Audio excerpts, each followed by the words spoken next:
Welcome to this very special edition right here on the ATG Radio Network. My name is Frank Staya. Tonight, for the first time in almost a year, I will go one-on-one in an exclusive interview with Charlie Zelenoff. As you heard the theme song in the beginning, that's actually a really good song. I got to give props and, you know what I'm saying, give a shout out to the man who made that song. You know what I'm saying? That's some skills right there. But without further ado, let's get into it. We'll get into the interview, but I got to get into the introduction first. Here is the man who has the boxing world on fire right now. There isn't a person who doesn't know boxing. There isn't a person now who doesn't know the name Mayweather, who does know the name Mayweather, that doesn't know the name Zelenoff. Charlie Zelenoff, welcome to the show. What's up, man? What's going on? Everything is good. You know, this is going to be a huge interview. Besides, you know, your social networking profiles, your Twitter, your Facebook, your website, you have not done any public interviews. This is the first one. I've been less accessible, man. I've just been in the gym, you know. Just been training and knocking people out and doing what I do best. Yeah, and very impressive. In 1 year's time, actually in less than 12 months' time, you've picked up 12 victories. Yeah, 12 wins. 12 very impressive wins. And eight knockouts that, out of all the fights that took place, they were all KO or TKO. And I first want to congratulate you on your success. The year 2011 seems to be your year. It's looking good with 2012, about 40 days away. You're looking like it's looking like 2011 is going to be the 13th round. 12 victories. The 13th round kicks in 2012. But first, we'll get into the future. Let's get into the past. Okay. 2011, we go into January. You and I had a professional relationship with one another. Okay. We'll keep that aside. This isn't about you and I. This isn't about me. This is about you. Okay. The current UBF pound-for-pound champion. The current UBF junior middleweight champion. Yep. Talk to us. I'm sorry? Yeah, keep going. Talk to us and tell us how your year has got started. Well, the very first fight was supposed to be Andrew Hartley. And, the whole story on that was a friend of mine, Scotty, confirmed it. When I hit the bag, Andrew Hartley did not want to get into the ring. And all that shit he talked, he brought all these haters to the event, I thought that was disrespectful. And, the thing is, all these people saying it was a sucker punch, he saw me coming, and he got up. He may have been putting on his jeans before, but he got up. And I hit him right in the jaw, and that was all she wrote. That was it. And there's the video that you put out, his arms hanging out, and it's clear to see that he was knocked out. So to all the people that say he wasn't knocked out, you guys are delusional. He was knocked out. The Scotty said he was on the floor for 10 minutes. There you go. I raced that past with Hartley. Never lost to him. That was no contest. Everybody knows that. I'm undefeated. Should you look at my box rack? And I am. I actually right now, Charlie Zelenoff, and I want to ask some questions about that fight. Somewhere after this interview, but I want to kind of go in a chronological order. Okay. if you go to the UBF, the official ubf.blogspot.com, your official UBF box rec I'm on there right for now. everyone Box to see. Great accolades, great achievements and accomplishments that are being shown on that box rec. Fight of the year, Some interesting pictures, videos. You can check it out. And a lot of people are tuning into this website. But you go into your next victory. Now walk us through this. It says Chris Cutt victory, DQ forfeit. Walk us into that one as well. Well, first of all, that kid doesn't even deserve a mention.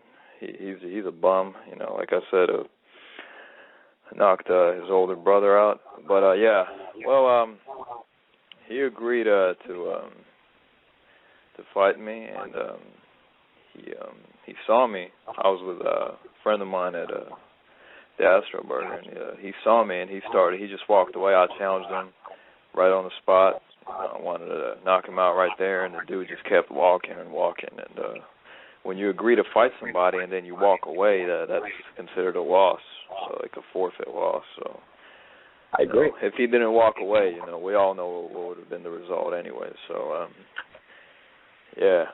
Well, you know what? This kind of reminds me. Now, I don't want to get too much into it. You are scheduled for a fight in 2012, a mega fight. But it looks like, you're looking to take one brother out in 2012, followed by taking the other brother out. But it looks like you took a pair of brothers out in 2011 so far. We'll get further into the other brother, but Chris Cutt was number 2 as far as wins for Charlie Zelenoff in 2011. Yeah. But I want to move to the next one. It was in Las Vegas, Nevada. Oh, yeah. I'd say your second of the year, your second most impressive boxing performance, dominating performance. A guy that I'm going to tell you now has lied about his weight and his size. A guy who looked around to be 6'3", 6'4" tall, well over the cruiserweight limit of 200 pounds. Actually, I found out his real height and weight. Yep. He's that guy that Carlos Vasquez. Yep. He is 6'5", 240 pounds. Carlos Vasquez, 6'5", 240 pounds. Yeah, he's one of the coolest. He defeated this guy by technical knockout one with some of the most vicious and hellacious punching I have ever seen in boxing. I went tell crazy us that that fight. I know it didn't last long. Wasn't long. Yeah, so well, it's not, you can't. That was actually one of my best wins by far. Despite him having that gear, he had the gear on in the ring, and I was like, "What the fuck's he wearing?" And whatever, I got in there and still whooped his ass, and it didn't help him. You know what I mean? It's called a body protector, but it didn't protect him. No, it sure didn't. The guy was lifeless in the corner on the rope. Yeah, I came in there just like, that's my style. That's how I plan to, knock out Vladimir Klitschko. Like, just come out and guns blazing. I was 100% for that fight. I came out attacking his body, and he couldn't deal with it. And even though I was throwing power shots, there was some finesse added to that, though. There was like technique and stuff. Everybody could see that I have boxing skills. That I'm not just a power puncher. You know what I mean? I landed a few jabs on him, but the ref waved it on him, and he couldn't take it. If he didn't have that body gear, I would have completely broken all of his ribs. Yeah, well, there was a reason why that happened, and very impressive. It's one of the ones I've watched that video over and over, and again, definitely impressive sheer power and boxing skill displayed. Yeah, and another thing I forgot to add is he hit me with his best shot while I was landing on him. He hit me like right in the temple, man. This guy is, who cares? People are so fucking stupid. They're like, oh, you beat a nobody.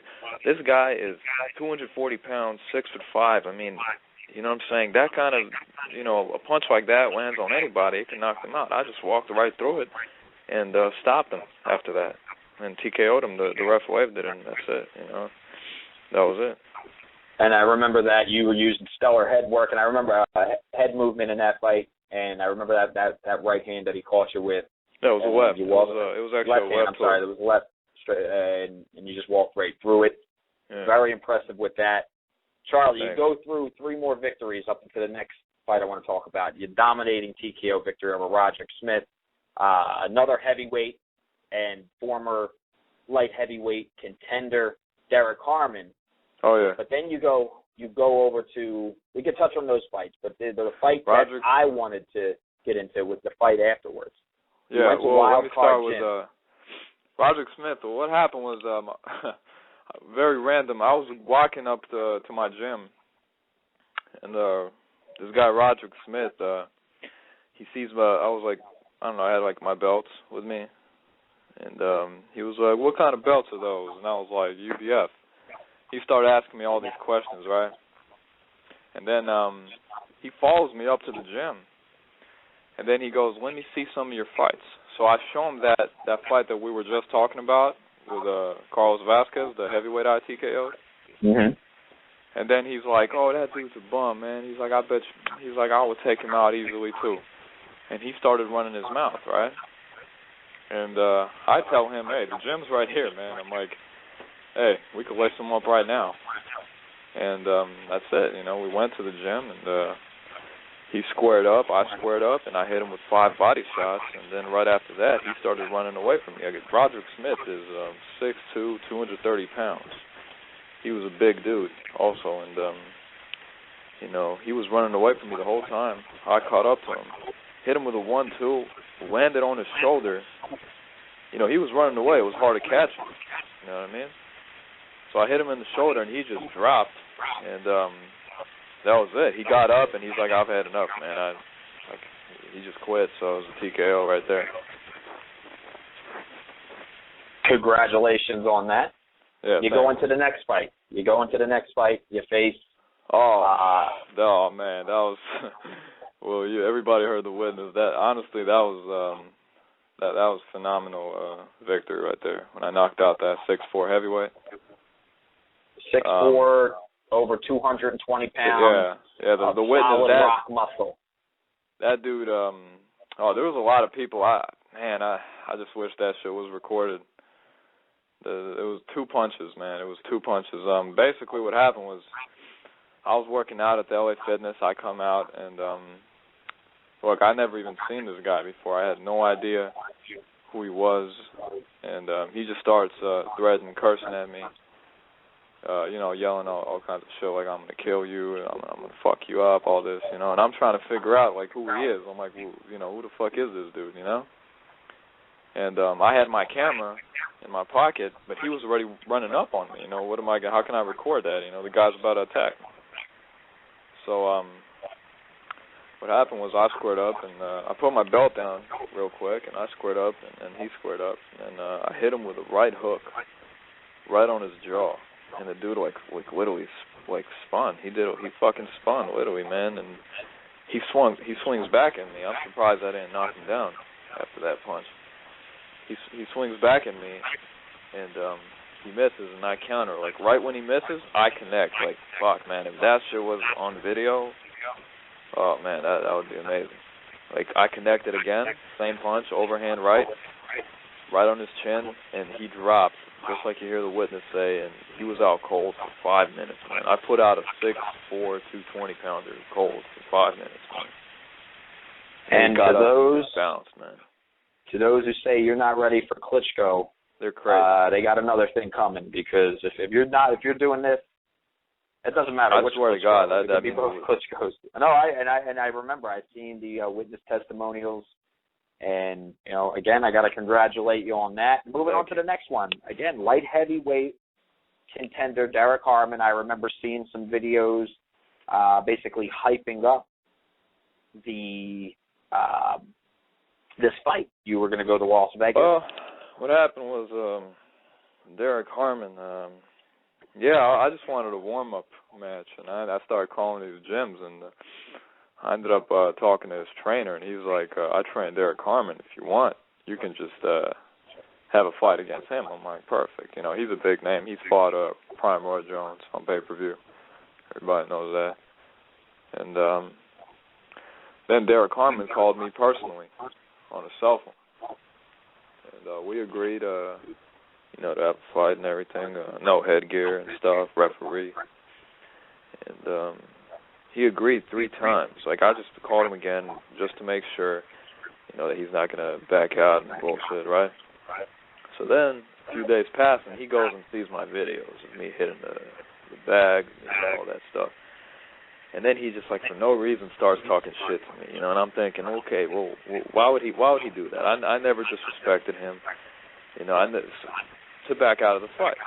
You know what I'm saying? He did that so he could, he's not going to openly call me and be like, hey, you know, Charlie, you punched way too hard, dude. I can't take that power, so I'm just going to back out, man. He's not going to say that, even though that's the truth. He's just going to fucking start shit, and, you know, that's what he did. And he started a feud with me, right?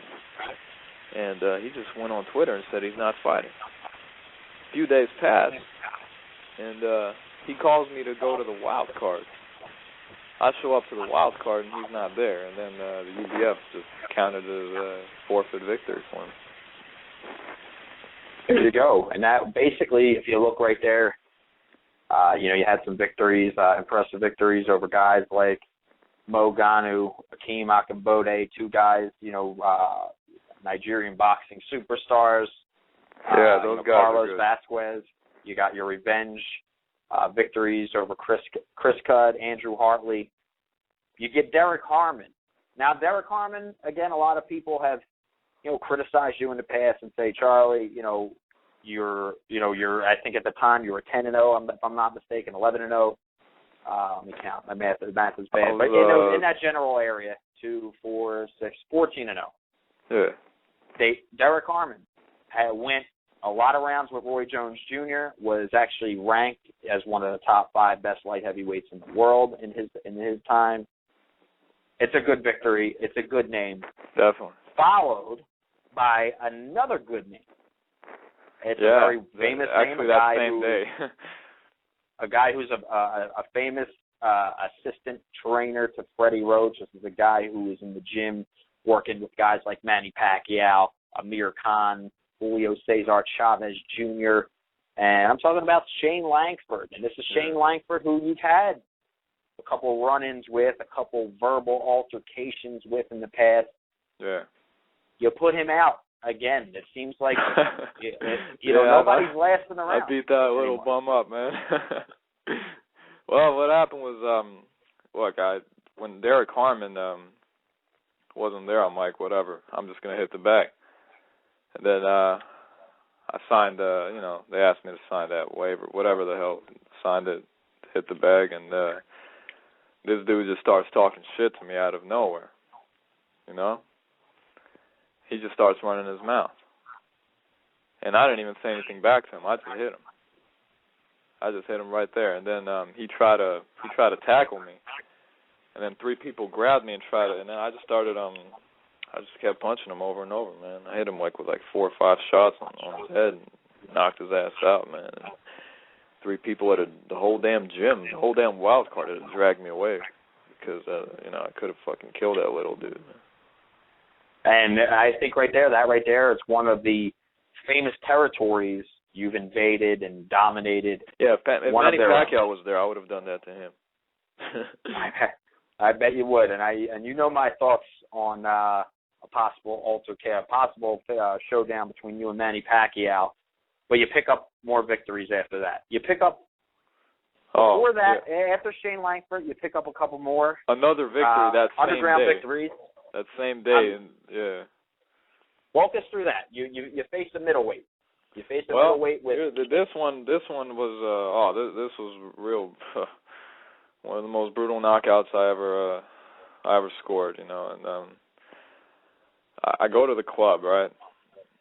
And I obviously thought that was it. I had 2 wins in one day, 1 forfeit win, 1 knockout win. I'm thinking, okay, that's it, Apparently that wasn't it.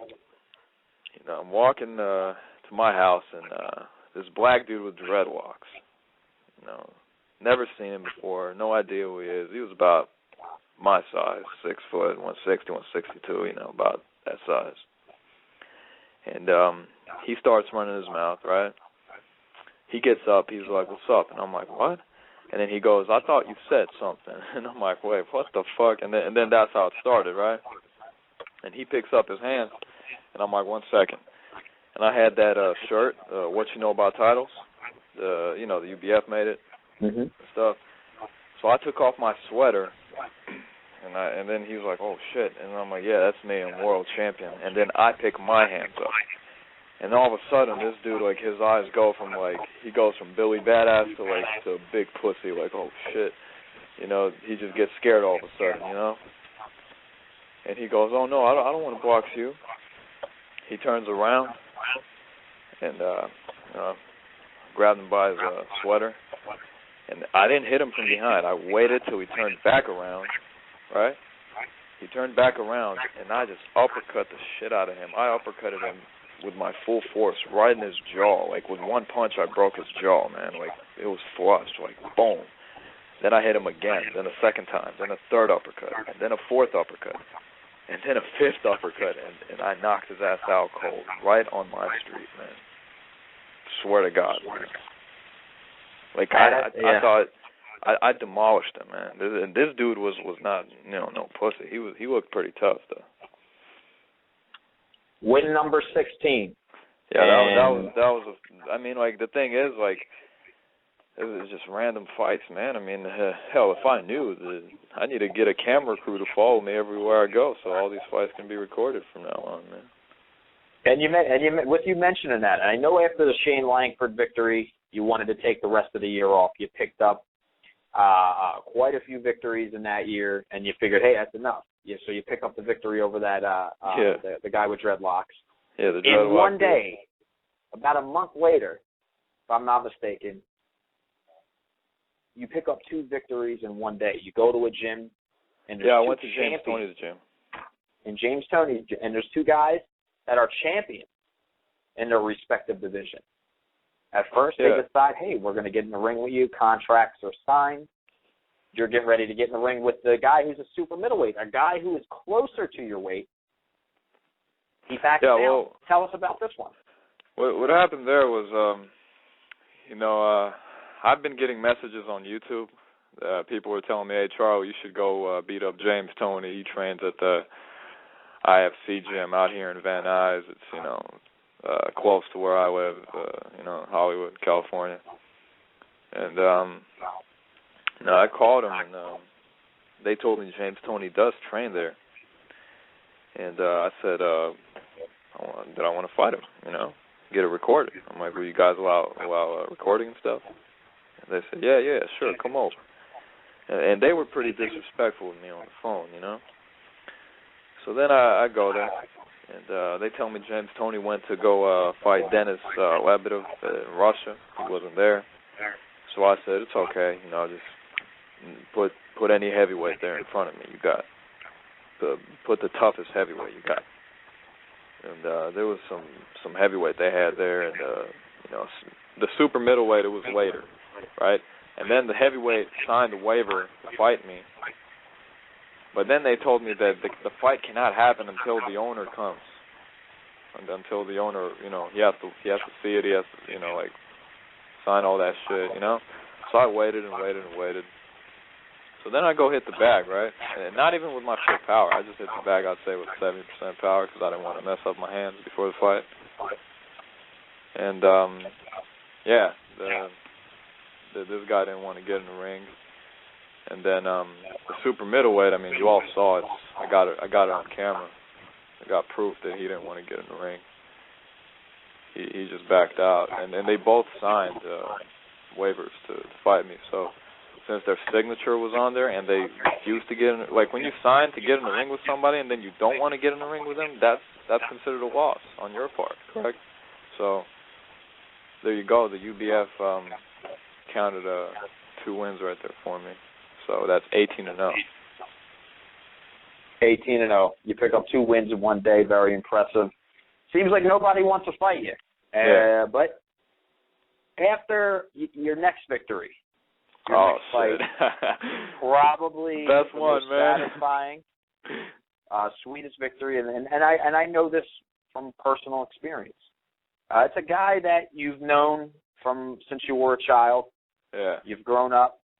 And this is a guy who would torment you. And you being a professional boxer, you being very dangerous with what you do in your profession.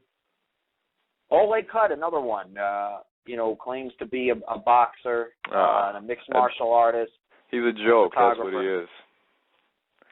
That's all he is. Man. You dealt with his torments for years, and you bit your tongue, you bit your fist, and you just brushed the dirt off your shoulder. But this on this one fair day, right outside of a Best Buy, you couldn't take you stands enough, but you couldn't stand no more. Oleg Cut pissed you off for the last time. You picked up the 19th victory. Frank, I knew the day was coming, man. Like, I didn't know when, but I knew it was coming. I just knew that one day I would knock his ass out. And October 19 was that day. What happened, like I said, I went to Best Buy. I'm walking back to my house, and I see Oleg Cut on his bike. And he sees me, and, I once I'd seen him, I already knew that's it, And he's like, "What's up, Charlie?" And see, for legal purposes, I was waiting for him to start shit. Because, if I just ran up and attacked him, he could have pressed charges and everything, right? So he makes a U-turn, and we started talking. And I tell him, "Oh, you're not on my level, man." I'm like, "I'm fighting Klitschko, dude." I'm like, "You're a goddamn photographer. I'll kill you, man." I'm like, what are you doing even standing here talking to me about fighting, man? Your name shouldn't be mentioned in the same sentence as my name, right?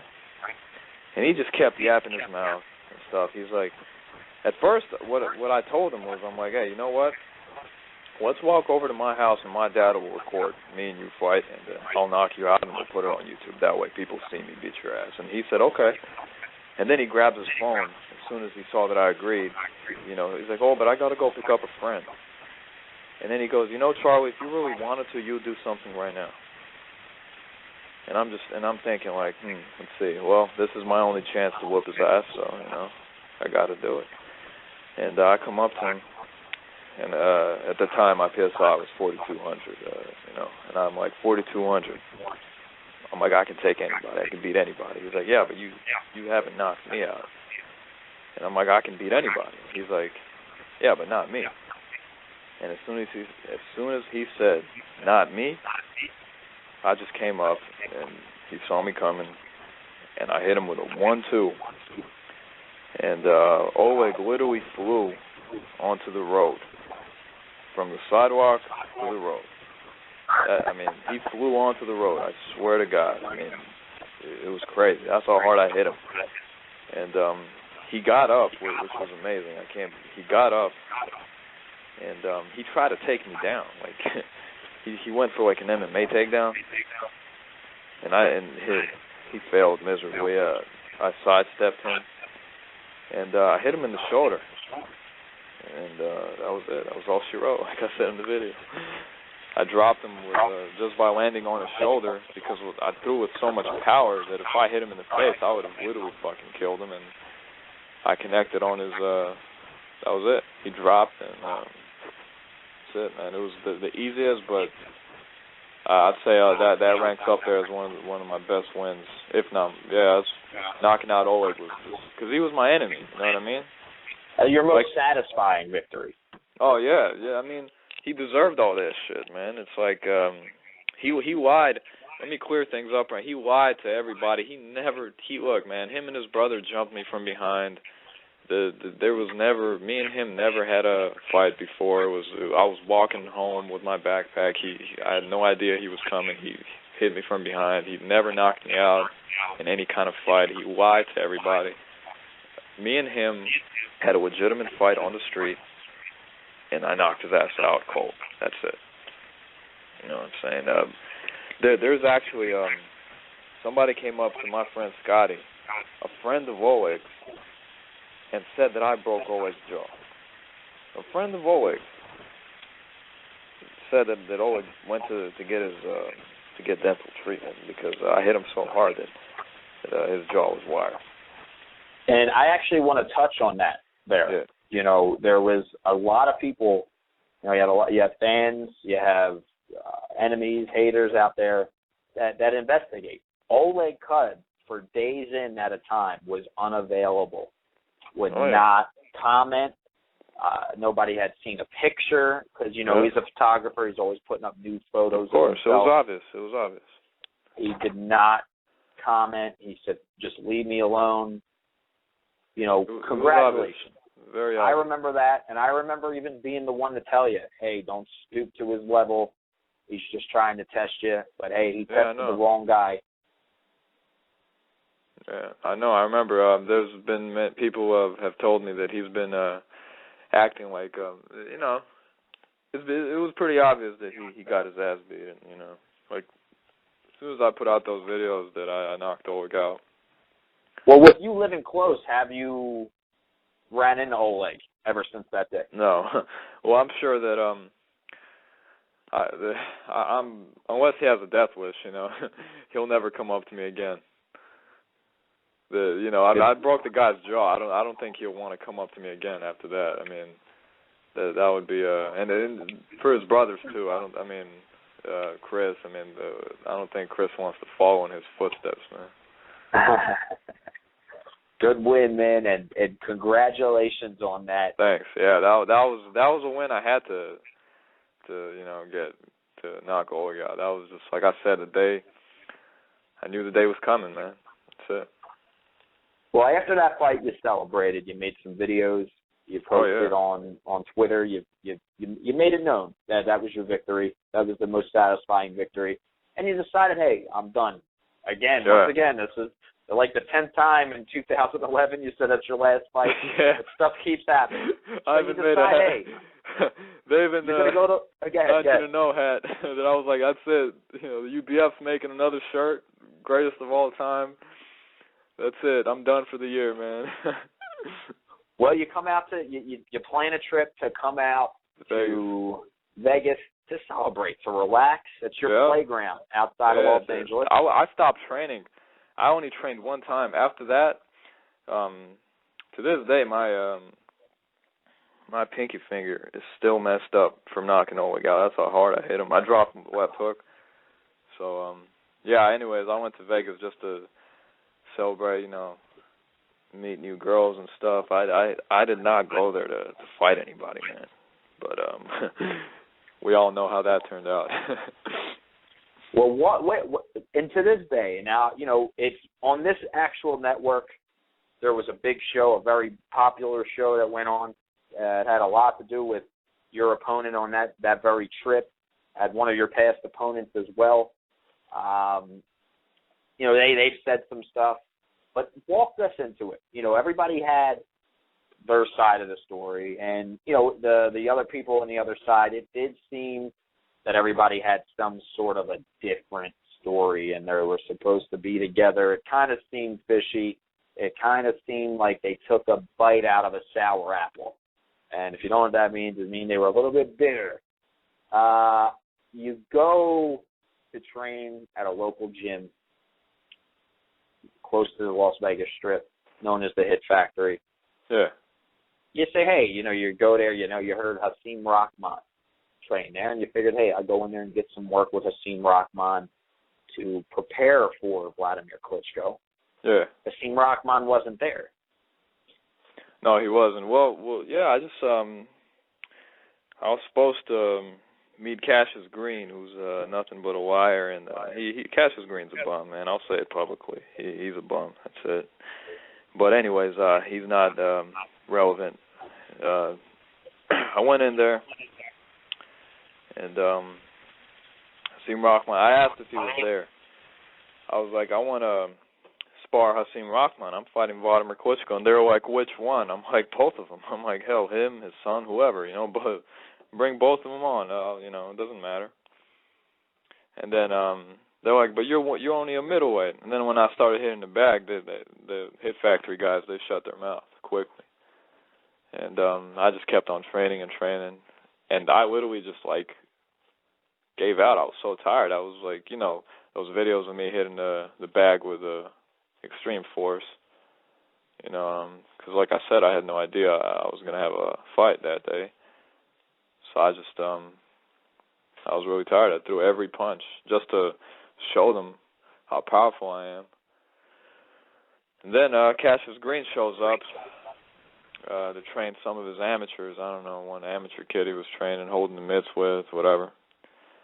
And then Cassius Green's like, I'm going to take you to one gym. And I was like, what gym? He was like, nah, just, you know, I'll take you there. I'm like, whatever, you know? So we get in the car.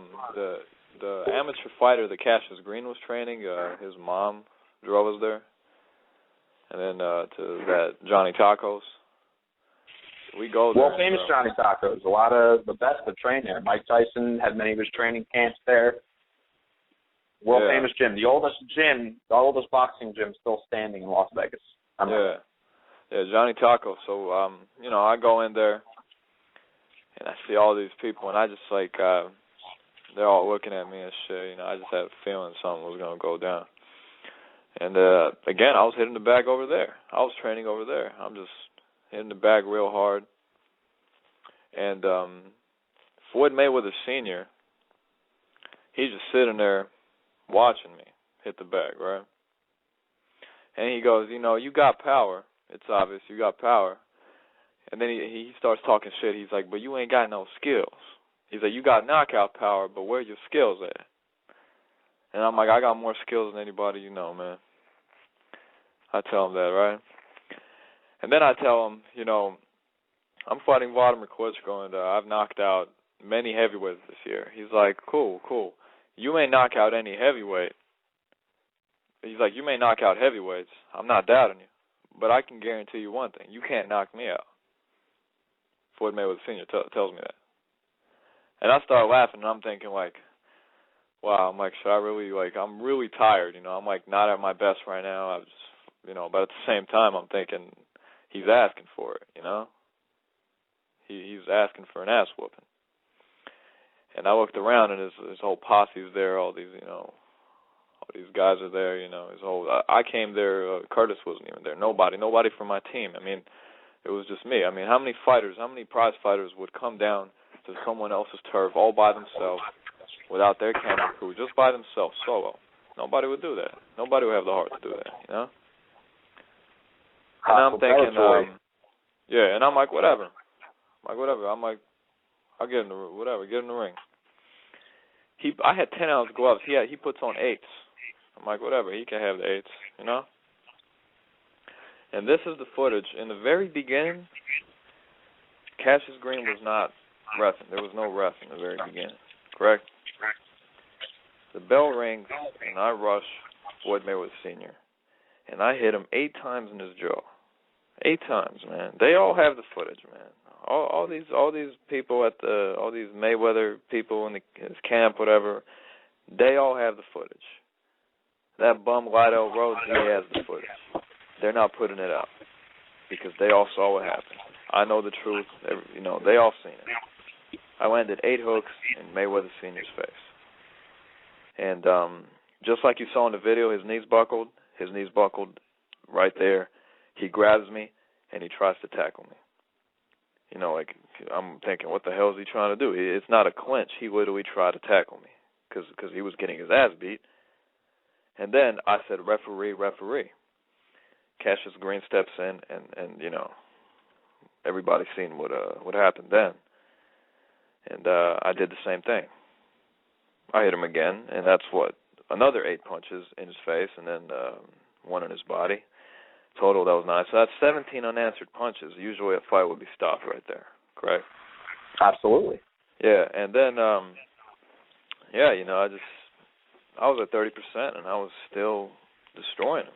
I mean, nobody can deny it. I don't care what people say on the internet. I mean, look, there's a mainstream article that says I destroyed Mayweather Sr., so that should show all now, the you talk about mainstream, Charlie. I mean to cut you off here, but this is as mainstream as it gets, and it was on the eve, this story, basically. It was a few days right before, which was considered a mega fight. Manny Pacquiao, Juan Manuel Marquez, which was a great fight in its own right. But up until the day of the fight, nobody was talking about Manny Pacquiao, Juan Manuel. Who even knew there was a weigh-in? I don't even think I heard anything about what these guys weighed in for at the fight. Yeah, my victory took a lot of. Yeah, and out of the videos. Now, you were the first one to upload the video, and everybody, it's out there in the internet that you can take someone's video, re-download it and then re-upload it and make it yours. A lot of people had done that. I did a little bit of a calculation, rough estimation of everything. There is well over 1 million unique viewers worldwide that witnessed that victory. Yeah, I know. I want to just say like this: there's not world champions who had fights of the year that get those type of views. And then look, a lot to the people, and I'm trying to be a biased journalist, Charlie. You and I know each other. We on the radio show, this is your time to explain your current career, your 2011, and what's going to happen in 2012 with yourself. A lot of people, have this misconception about Floyd Mayweather Sr. Sure, he's not a 21-year-old, hot prospect in the professional ranks. No, he had his career cut short due to a gunshot wound, due to some bad choices as well. But Floyd Mayweather Sr. has always been a great athlete. And to this day, Floyd Mayweather Sr. in the gyms is known to show up younger fighters. Yeah. Elite world title challengers. You told me yourself he beats up those guys in the gym all the time, and then I beat the shit out of him. Is that correct? Yeah. And if you look at it like this, Floyd Sr. is not built like an older man. He's not built like a 50-year-old man. Yeah. He's built like a 21-year-old. Sure, he's not 21, but he's built. Charlie Zelenoff went in there, and I said like this, I seen a knockdown. His knee touched the canvas. He held on to you. It should have been counted. I don't know whoever was reffing. Oh, yeah, that was a clear knockdown. The first time I did that, the foot of the data and relief, his knees buckled, but he didn't touch the canvas. But the second time I did that, his right knee, it's clear in the video that touched the canvas, and that's a 10-8 round for me. And after that, I didn't even have to. Boom! I won the round, and we all know there was only one round, so I won the fight. But yeah, I was landing after that anyway, and he didn't do nothing to me. He landed one clean punch on me, which didn't even faze me, and the rest of the punches, they didn't even land, man. It was just like in the back of my head, just skin. His stupid crowd was just hoping for him to make a comeback so much that look, man, he didn't do nothing to me. It was had I been 100%, Floyd Mayweather Sr. would I would paralyze him. I would kill him in the ring, man. You did. You won. Look, no matter what, has anybody seen? Some people call it a sucker punch. And here's the thing. Yeah. You go back to September 17th in Las Vegas. His son, Floyd Mayweather Jr., fought a guy named Victor Ortiz. Yeah. And a lot of people said, hey, that punch Floyd Mayweather knocked Victor Ortiz out with was a sucker punch. Yeah. But his response was protect yourself at all times. Floyd Mayweather Sr. went publicly and said that the same thing. Victor Ortiz was not sucker punch, was protect yourself at all times. Yeah, he was. You were pushed outside. Floyd was pressuring you in the corner, and you were basically pushed out of the ring. You never fell. You never touched anything. It was just you ducking, and you. I stepped back in, and he knew. Look, only an idiot turns his back in a fight, first of all. And the referee who was there did not break you guys up. He did not try to separate you. The referee stood aside, did not warn you, did not say, hey, don't do that. And you hit him. You hit him with, I think it was a left hook. I've seen in the video, I've seen a left hook. But those scumbags, they pointed the camera. I'll tell you what, man, those are some good shots I finished him with. I hit him with a left hook. I mean, you could all hear it. If you watch the video, you could all hear it. It was a flush left hook, and then a right hook on his chin, and then he turns around. So if he's such a bad motherfucker, why didn't he swing back? What happened was a third hook. Floyd Mayweather leaning and hanging on the ropes. Yeah, he turned around, basically holding his face and looking like he could continue. Yeah, and then the third punch hit him right in the chin, and he flew against the ropes, and he was holding on to the ropes. He was out. He was done. Funny, the guy said finished the round. He was unable to, man. that clear-cut victory for me, man. No matter what anybody says, it's on record. And I'm going to agree with you there, and I want to get to this point live on the air, too, as well. Yeah. He was there. He couldn't continue. The referee did not stop the fight because something else ensued. You know, the UBS commissioners, the UBS officials went back, reviewed the tape, and they scored that incident right there. But a lot of people are like, hey, this is boxing. You know, Floyd Mayweather was unable to continue. But what happened after that? From behind, you were attacked. Well, after training all day in a fight, and, you know, your nerves had to be. You're in hostile territory going up against a legend. You know, your nerves do play a factor. You did your thing. Yeah, I know. You won the fight. I'm never nervous when I fight. Like, I'll tell you this. Like, I'm never nervous, but this was a little, you know, it was just didn't feel comfortable when I was there because I felt like everybody was against me, and I still won the fight. You know, that's what made it. You know, that's what makes it still a great victory. You know, that I won in such hostile territory when everybody wanted to see me lose, but I still won.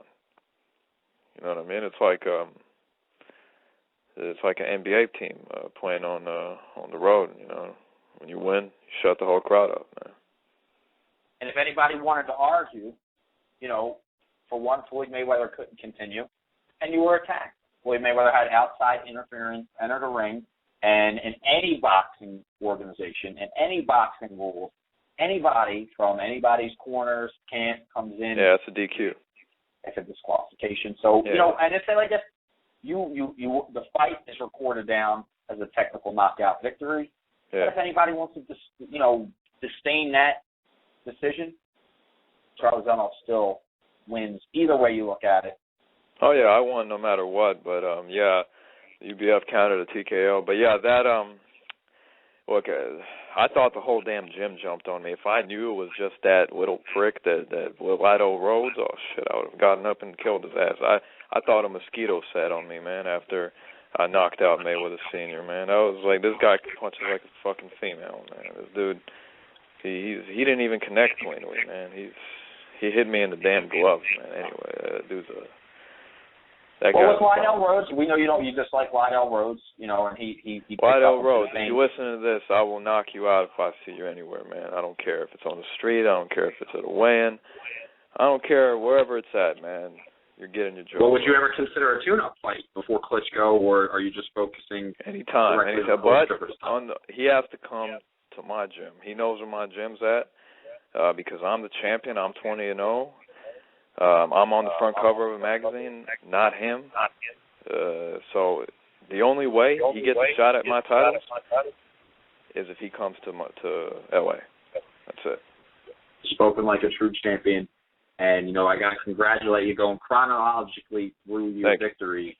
Congratulations on that. If Lydell Rhodes is listening, Charlie Zelenoff, if you want to come, you want to crack at the UBF straps, I'll end his career, man. I'll end that kid's career. He'll never fight again. He'll be in a wheelchair and shit. So. Well, look, if you can't. There's a comparison here. You're moving on. You're fighting. Your fights in 2011 are basically concluded. You have to cut holiday season coming up. So 2011, Charlie Zelenoff ends the year. Don't quote me on this. Who knows, you never man? know what can happen tomorrow. Hey, I might walk outside and knock Oleg out again, man. You never know. Hey, it might be the rematch. You never know. I don't know. After this interview, I might just walk outside and then, boom, 21-0. You never know with this guy. But here's the thing. You have two fights lined up in 2012, January. Yeah. You make your first appearance on the East Coast. Yeah. On the Pittsburgh. You have a tune-up there to get you ready for Vladimir Klitschko. You got a large opponent, I believe around 6'4". Yeah, it should be a heavyweight, but I don't really know whoever they get me there. It doesn't matter. I'm just gonna look spectacular. This may be a tune-up warm-up match, whatever you want to call it, but I'm definitely gonna be 100%. for this one, and I don't know, man. I'm gonna score like the fastest knockout. I'm talking 10, 15 seconds, man. It's gonna be over that quick, man. Quicker than Tyson's KO. Well, getting that done there, again, that's for the big showdown. You've been in discussions. Belgrade. My goal, July my dream, 2012. to knock out Vladimir Klitschko, man. It's gonna happen. That's the main event, man. You proved to many people you deserve this shot. You have 20 wins, 12 in this year alone.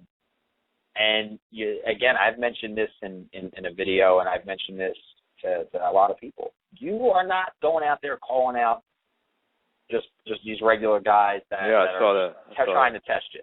And these regular guys that wouldn't step up to face you, but you are calling out the best fighters in the world. You called out Pacquiao. You called out Mayweather. You called out Sergio Martinez, Andre Wood.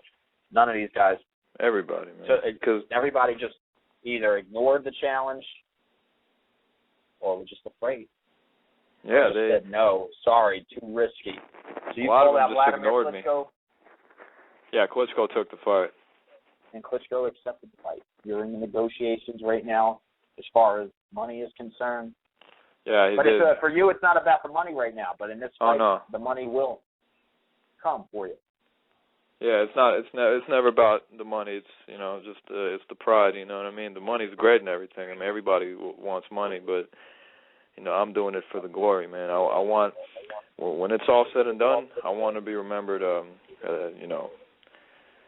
For to be the greatest fighter of all time, number one. That's what I want.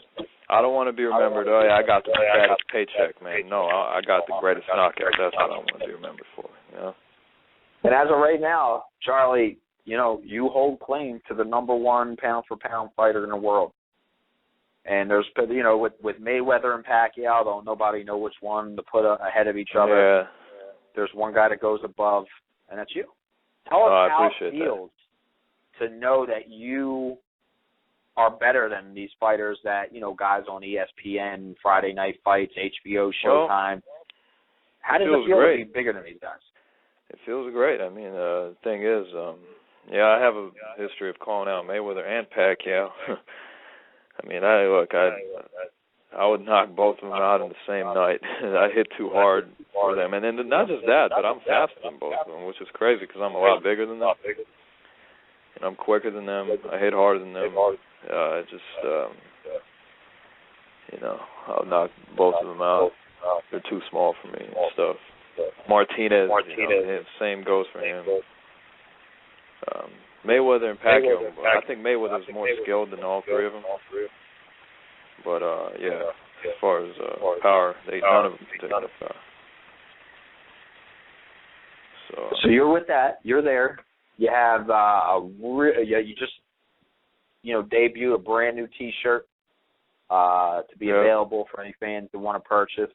I believe if you go on the UBS site, there's information on how you can get in contact with somebody to get a shirt.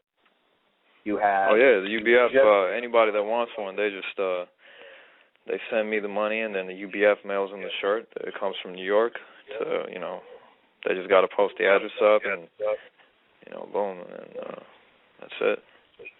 And the shirts are nice. This is what I think your fourth or fifth. Yeah, they're the third ones. They're making all kinds of designs, but these are the third actual ones that are out. So, as I've proven everything this year alone. I mean, it's all solidified. Pointing out magazines are coming out late February. March, me on the front cover. This magazine will be for sale in stores in the UK and New York. And I'm punching Vladimir Klitschko on the front cover. So, there's still a few idiots out there saying, "Oh, this fight's not going to happen." Yes, it is. Yes, it is. It's definitely going to happen. You've proven got people wrong, time, and you've proven me wrong. I'm the man enough to admit you have proven me wrong. And you've proven thousands of people wrong time and time again. You are a world champion. If you go on the UBF, the true top 10 pound for pound, even though I think Juan Manuel Marquez should be up a little bit more. I think he should be over Victor Ortiz. I don't even think Victor Ortiz belongs on any top 10. Yeah, they got number right one there, right, though. number one's correct. I'll agree with that.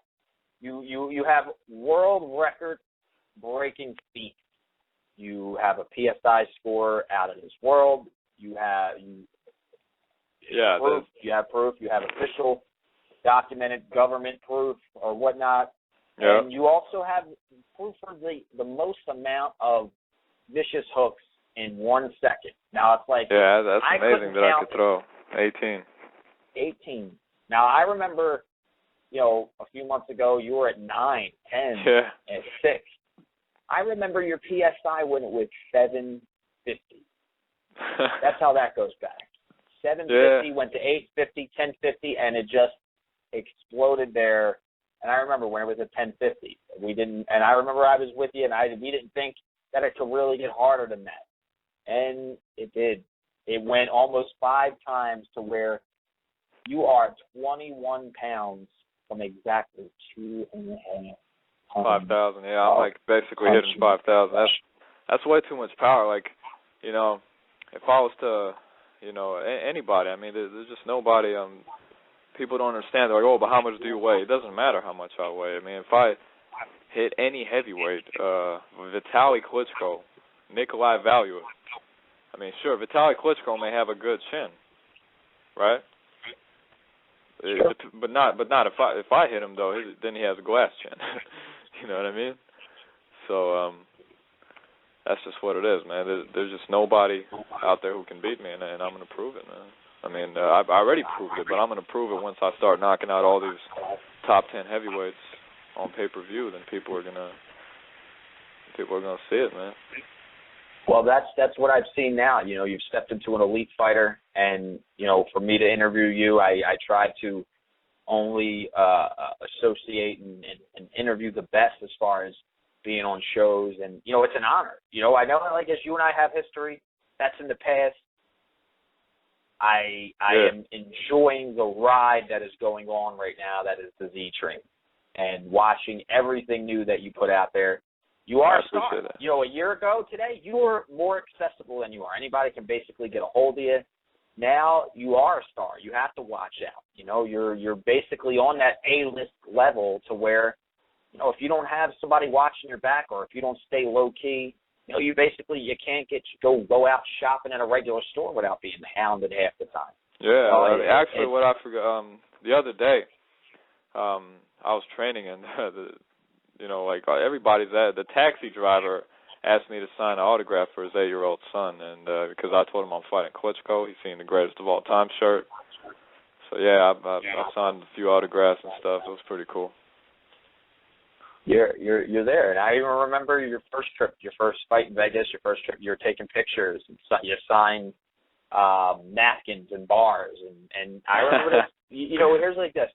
I always knew you had the star power. I didn't know that your star would shine as bright as it's shining right now. Charlie Zelenoff, and there's nothing else I can say. I have to tell you this right now. I want to kind of get your final shout-outs to your fans, your friends, your haters out there. But, for you to be on this show tonight, on this interview, again, this is a groundbreaking event here. Definitely. I just want to show my appreciation. It's very good to just sit here and talk your career. Charlie Zelenoff at this point, if you didn't believe in it before, a week and a half ago when he defeated Floyd Mayweather, you believed it then.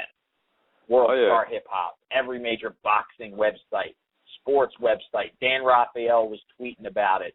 It just got bigger and bigger and bigger and bigger and big, and here you are today, July 2012. You fighting Klitschko, Charlie Zelenoff. Take us home. That's right, man. When I beat Vladimir Klitschko, like I said, that's gonna be it, man. I could retire that same night, and I'll be considered the greatest boxer of all time. Better than the likes of Ali and Ray Robinson. So. Well, you are at this point, Charlie. And this isn't just you saying it. And I like your humbleness. You are considered, and as the song in the beginning said, greatest of all time. There's nobody who can captivate an audience, who can generate the amount of, fanfare, love, dislove. You're there, and I'm looking at some of your videos now. One of your videos says legendary. You're 23 years old, and you're at that status.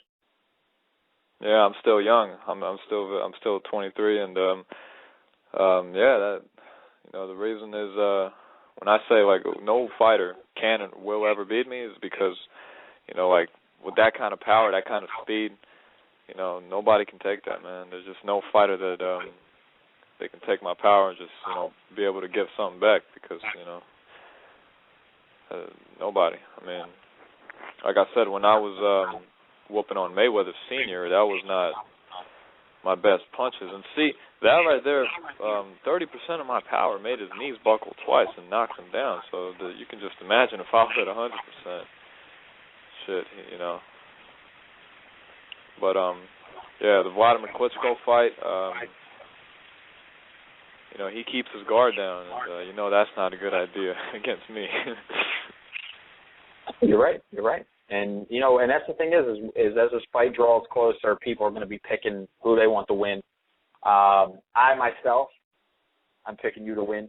I pick you to win. I think your speed, your elusiveness is going to be too much for Vladimir Klitschko. I think once you connect with one of those heavy shots to his face in some capacity, he's going to be like a giant tree. I know there's other people of this network that have picked you. Actually, a former foe of yours, Andrew Hartley, who had watched your Mayweather video and was actually very impressed with what you demonstrated there. He actually gave you the nod as far as beating Klitschko in some discussions we had. And, again, that was one of your arch nemesis. I know that's in the past.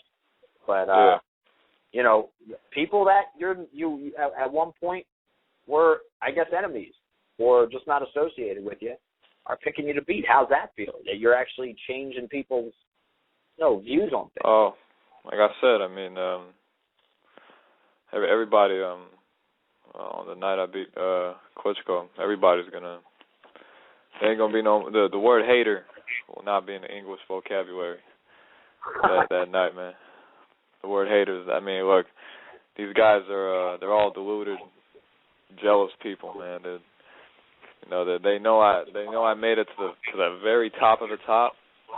There's nothing more I can do. I mean, look, magazines, shirts, knockouts, beating big names, #1 ranked, undefeated, box. I mean, what else can I do? Hey, don't forget, rap song and a remix to a rap song. And a great rap song. Hey, that was some nice work, man. Seriously, the lyrics, very true. The other one and this one and all the rap songs.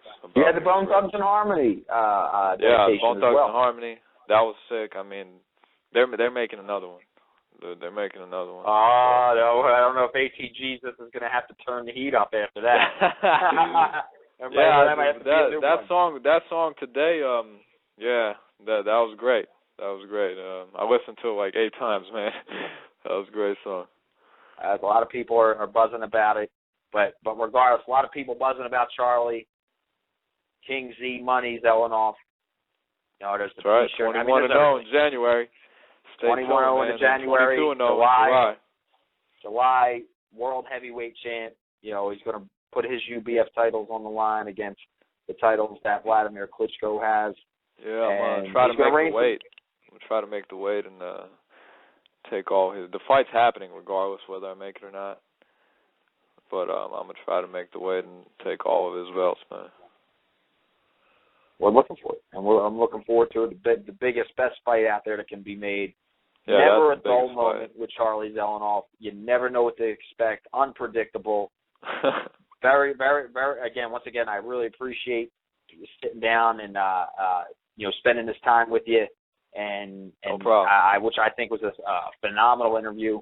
Anybody, whether you like or dislike Charlie Zelenoff, very true from the heart interview, and I think this will definitely change a lot of people's minds that may not like it. They may be jealous, and they may see here he is not just a hard punching, fast, destructive boxer, but he's also a human being. And great times tonight, man, Charlie. And I got to thank you for having this little interview with me today. And we'll see what the future holds, and hopefully we can get you back on sometime in the future, man. No problem, man. Thanks All right, for having everybody. me on. It's a pleasure. We're gonna let everybody go out once again. If you heard it at the top of this the show, we're gonna let everybody take out here. Appreciate the champ's time. I know he's gonna be training again this week. We're gonna take you out with the King January Money gonna score a highlight reel and KO, man, and then taking Klitschko out, man. Give Klitschko that 4th loss, man. All right, yo. King Z Money remix, taking it out. Thanks everybody for listening. Take care. Peace.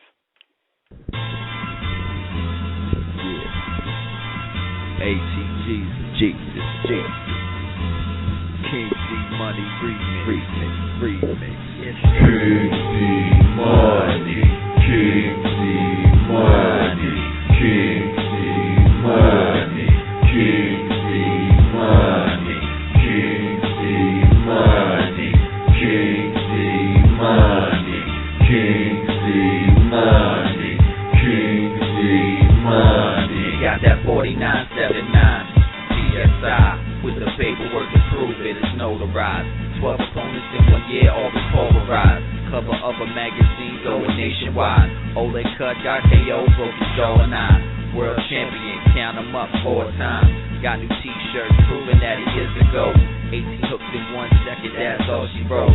Just imagine what would happen to Klitschko. Crack skull, whole entire rib cage broke. This ain't a joke, this a dangerous man. Full of chicks like that big buck Kardashian. Ain't no accident, skill level excellent.